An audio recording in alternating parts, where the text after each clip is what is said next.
ভগবানের দোহাই, তোরা করিস না ওর সাথে এরকম। এত কষ্ট নিয়ে এই অবস্থায় ও কোথায় যাবে? আরে মা, জাহান্নামে যাক, যেখানে পারে যাক, আমরা কিছু জানি না। হ্যাঁ, কিন্তু এই অবস্থায় আমি ওকে এই বাড়িতে ঢুকতে দেবো না, ব্যাস। আর যদি তোমার এতই চিন্তা ওর জন্য, তাহলে তুমি ওর সঙ্গে বেরিয়ে যাও। এখানে যদি থাকে তাহলে কি জানি কি হবে, কারুর যদি চর্মরোগ হয়ে যায় তাহলে। আর এটা জেনে রাখো, আমরা যা করছি না আমাদের ভালোর জন্যই করছি, সবার ভালোর জন্য করছি আমি।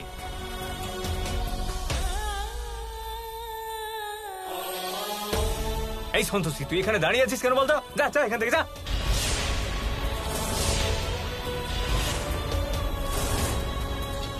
বিট্টু, একটা লাঠি নিয়ে আয় তো।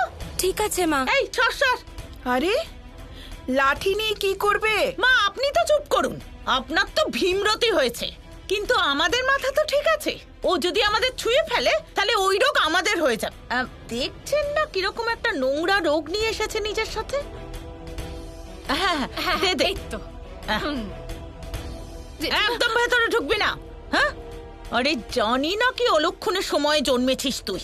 যখনই আসিস একটা করে ঝামেলা নিয়ে আসিস। কিন্তু একদম ছুবি না, নয়তো ভুলে যাবো যে তোর আর আমার কি সম্পর্ক। জেঠিমা, জেঠিমা, আমি কোথায় যাব? তোমরা ছাড়া আমার আর কে আছে বলো? আমাকে এই বাড়ির একটা কোনায় পড়ে থাকতে দাও, আমি কাউকে কোনোভাবে বিরক্ত করব না। আমি কথা দিচ্ছি আমার জন্য কারোর কোনো সমস্যা হবে না। আমি সেরে গেলেই চলে যাব এখান থেকে জেঠিমা।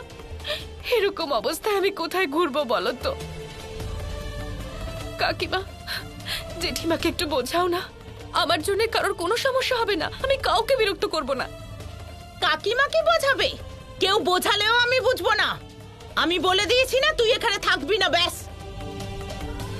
মাথার মধ্যে একটা কথা ঢুকিয়ে নে, এখন তোর বিয়ে হয়ে গেছে, এখন ওটাই তোর আসল বাড়ি। হ্যাঁ বড় বউ, আরে, সরাও লাঠি, আরে। সরাও। এই যে মা, সরে যান, না হলে ওর সাথে আপনাকেও দুঘা বসিয়ে দেব। আরে বুড়ো বয়সে কেন কথা শুনছেন না আপনি? লাঠি পেটা করতে আমিও পারি, ভুলে গেলে কেমন সেদিন মার খেয়েছিলে আমার থেকে?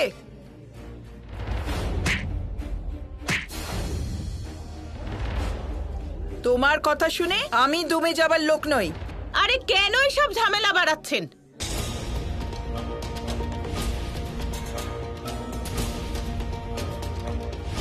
এই দিদি, এই পাড়ার লোকগুলো আবার কোথা থেকে এলো? কিছু না করলে কিন্তু ভীষণ মুশকিল হবে।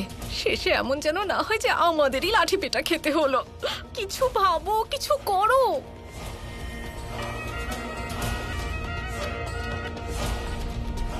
আরে দাদা, খুব খুব ভালো হয়েছে আপনারা এখানে চলে এসেছেন। আপনারা তো জানেন যে সন্তোষী হলো আমাদের মেয়েরই মতো, কিন্তু দেখুন ওর চর্মরোগ হয়েছে, আমরা ওকে এই বাড়িতে কি করে ঢুকতে দিই আপনারাই বলুন তো। সন্তোষী মা, তুই নিজেই ভাব না, যদি তুই বাড়ির ভেতরে আসিস আর ধর তুই ভুল করে কাউকে ছুঁয়ে দিস তাহলে কি হবে ভাবতো? যদি ধর তুই টিনোকে ছুঁয়ে দিস তাহলে ওর কি হবে ভেবে দেখ একবার। তাই বলি ভালো এতেই হবে, মানে মঙ্গল এতেই হবে যে তুই এখান থেকে চলে যা। হ্যাঁ, আরে এটা তুই কি করে জানলি যে এই রোগ ছোঁয়াচে হতে পারে? আমি সন্তোষীকে ভালো জায়গায় চিকিৎসা করাবো, সব ঠিক হয়ে যাবে। ছি, ওর হাতে এটা আবার কি হয়েছে?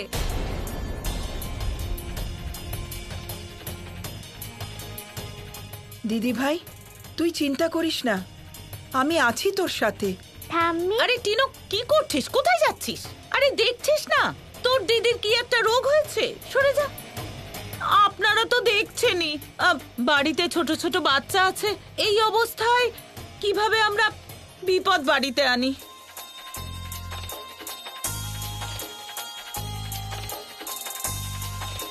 আর দাদা দেখুন, হ্যাঁ আমার মুখ খোলাবেন না, কিন্তু এটা সত্যিই ভাবার ব্যাপার। আরে আপনাদের বাচ্চারাও তো এখানে আসে, হ্যাঁ যদি কাল ওদের মধ্যে এই রোগটা ছড়িয়ে যায় তাহলে? আরে খুব কঠিন অসুখ দাদা, কেউ যদি ছুঁয়ে নেয় তাহলে ৩-৪ দিনের মধ্যেই ওপরে চলে যাবে। তাহলে এর দায়িত্ব কে নেবেন বলুন? আমি তো নিতে পারবো না, আপনারা ভেবে বলুন তাহলে। ঠিকই বলেছেন আপনারা, ও এখানে থাকলে আমাদের সবার সমস্যা হতে পারে। ওকে এখান থেকে বের করে দেওয়াটাই ঠিক হবে। যদি কাল আমাদের বাড়িতে কারোর হয় তাহলে কি ও বাঁচাতে আসবে আমাদের? এই যাও যাও যাও। চলে যাও এখান থেকে। থামো তোমরা, সন্তোষী এবাড়ির মেয়ে আর ও এখানেই থাকবে। কারো কোনো অধিকার নেই আমাদের ব্যাপারে কথা বলার। আর হ্যাঁ শোনো, যদি তোমাদের বাচ্চাদের কথাই বলো, যতদিন না সন্তোষী ঠিক হয়ে যাচ্ছে ততদিন তোমাদের বাচ্চাদের এখানে পাঠিও না, আর নিজেরাও এখানে আসবে না। মাসিমা, আমাদের যে কখন রোগ হয় আর কিভাবে হয় কেউ বলতে পারে না। সন্তোষীর জন্য তো আমরা আমাদের পরিবারের লোকেদের জীবন নিয়ে খেলা করতে পারি না।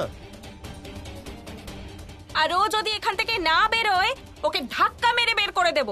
আপনারা আপনারা আর চিন্তা করবেন না, আমি চলে যাচ্ছি।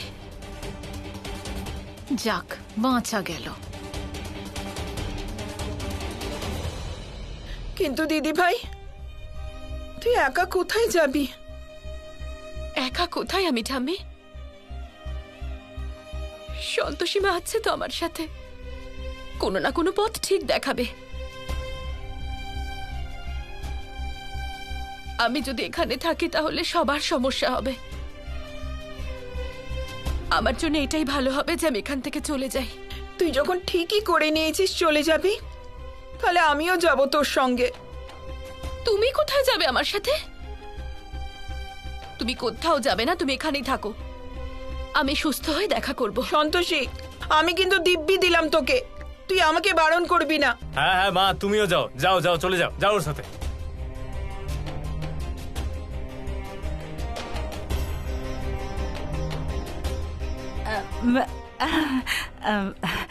দিদি, দাদা, আচ্ছা, ধন্যবাদ।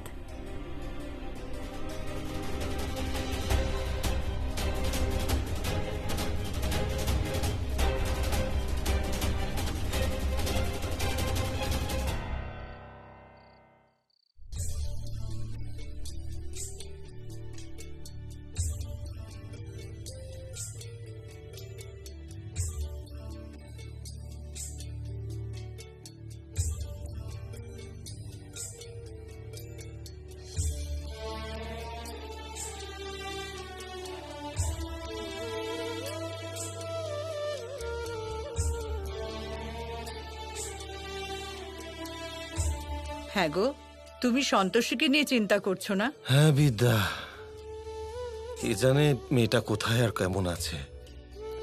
এই বাড়িটাকে কি সুন্দর সামলে রেখেছিল মেয়েটা। আমারও সন্তোষীর কথা খুব মনে পড়ছে। একমাত্র ওই মেয়েটাই বাড়ির সবার খেয়াল রাখতো। দেখো, ওর ভালোবাসা, ওর যত্ন আর ওর ভক্তির ফলেই আমি এত তাড়াতাড়ি ঠিক হয়ে গেছি। আমার তো এই পরিবারের সবার উপর রাগ হচ্ছে। কি না কি করেছে মেয়েটা এই বাড়ির জন্য। তোমার জন্য ব্রত রেখেছে, পুলিশের সামনে মিথ্যে কথা বলেছে, কিন্তু ওর এই ভালো মানুষের এরা কোনো মূল্য দিল না, ওকে বাড়ি থেকে বের করে দিল। কে জানে ওর বাপের বাড়ির লোকেরা কি ভাবছে। আর সব থেকে বেশি রাগ হচ্ছে আমার আর্যর ওপরে। মেয়েটার জীবনটা নষ্ট করে দিয়েছে, আর দেখো মেয়েটা যা যা করছে তার কোনো মূল্যও দিচ্ছে না। ভগবান আর্যকে কোনোদিনও ক্ষমা করবেন না। ও যা করছে তার শাস্তিও একদিন পাবেই। না গো, এরকম বলো না। নিজের ছেলের খারাপ চাইতে নেই। মা বাবার অভিশাপ তাড়াতাড়ি ভুলে যায় সন্তানের উপর। বিদ্যা, আমি কি করব বলো? ও যা করছে তা দেখে তো আমি মন থেকে ওকে আশীর্বাদ করতে পারি না। আশীর্বাদ দিতে না চাও, না হয় দিও না। আমি আর্যকে বোঝাবো যেন সন্তোষীকে নিয়ে আসে আর কোনো ভালো ডাক্তার দেখায়। দেখো, ও আমার কথা ঠিক শুনবে।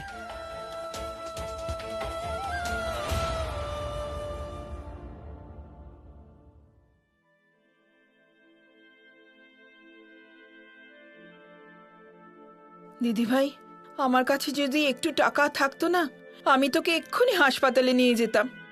আমি বুঝতে পারছি না দিদি ভাই, টাকা ছাড়া আমরা কি করব।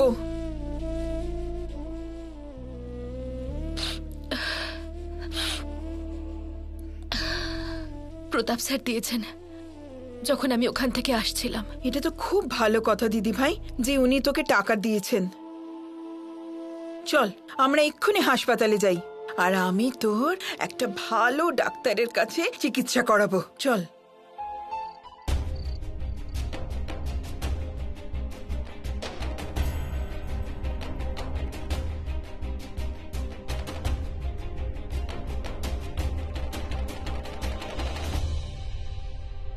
আমি তো বুঝতেই পারছি না ওনার কি হয়েছে।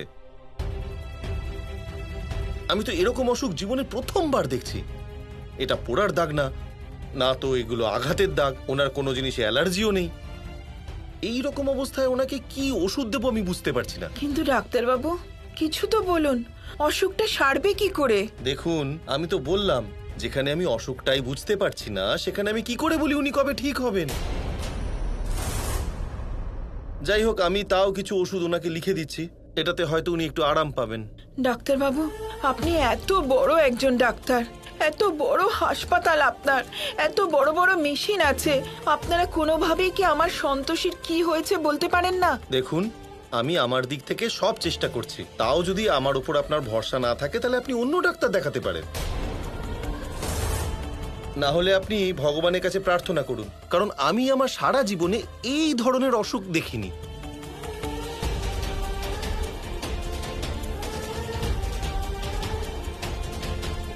ডাক্তারবাবু একটু সাহায্য করুন আমাদের। দেখুন, আমার যা করার আমি করেছি, তাছাড়া আমার তো মনে হয় না এই অসুখের কোনো ট্রিটমেন্ট আছে।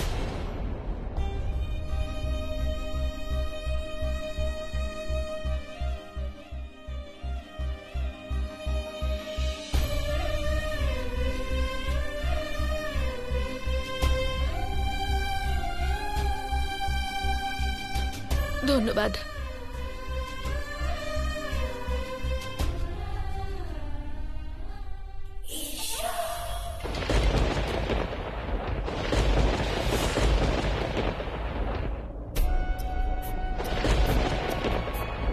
তুই একদম চিন্তা করিস না দিদি ভাই, আমরা মায়ের কাছে এসে গেছি না দিদি ভাই, সব ঠিক হয়ে যাবে। সন্তোষী, আজ রাতে এখানেই থেকে যাই মা, তারপর কাল সকালে দেখা যাবে কি করা যায়।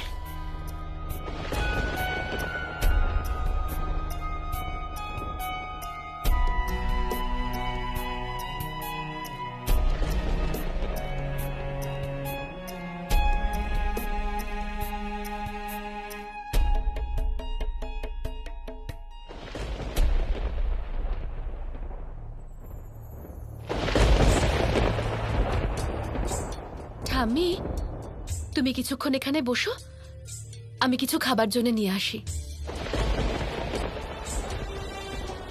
প্রতাপ স্যার যা টাকা দিয়েছিলেন তার থেকে কিছু টাকা বেঁচে আছে এখনো।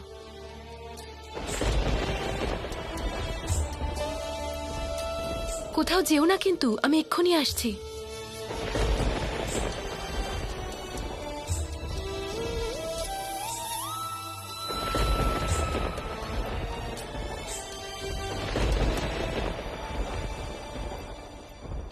খুব সাহসী রে মা তুই, এত কষ্টের মধ্যেও তুই হাসছিস। আমি জানি দিদি ভাই, তোর এখন খুব কষ্ট হচ্ছে, আর ভেতরে ভেতরে তুই খুবই ভেঙে পড়েছিস।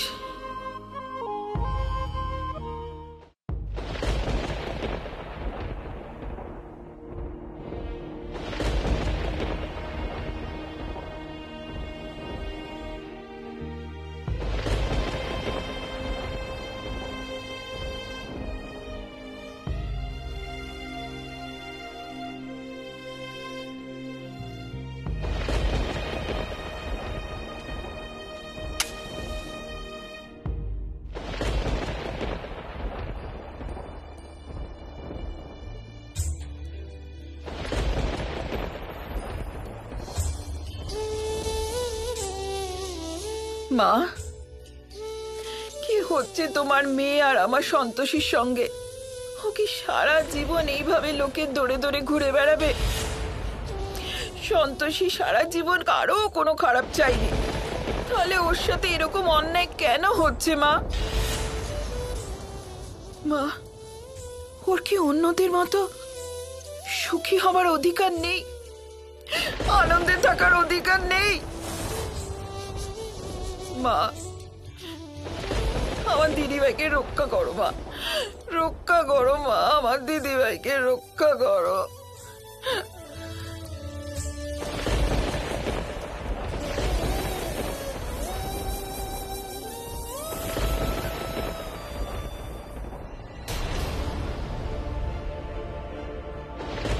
ঠাম্মি,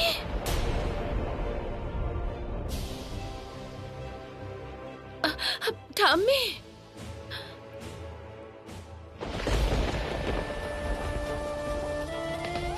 ঠাম্মি,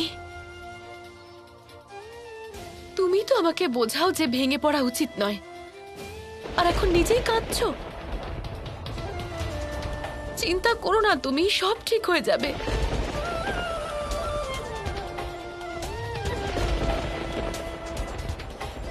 সন্তোষী মা আছেন তো, সব ঠিক করে দেবেন। চিন্তা করো না, তুমি সব ঠিক হয়ে যাবে।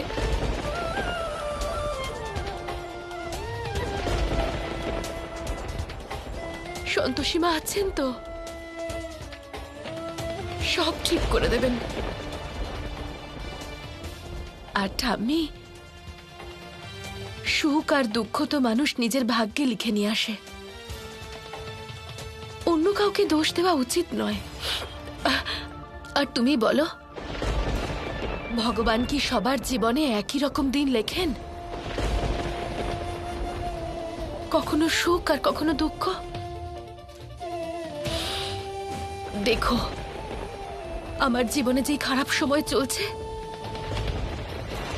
খুব তাড়াতাড়ি সব ঠিক হয়ে যাবে। এবার চলো আমার সাথে, কিছু খেয়ে নেবে। চলো, এসো, সাবধানে।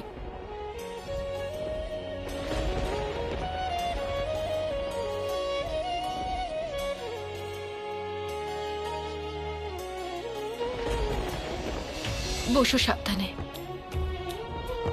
দেখে বসবে।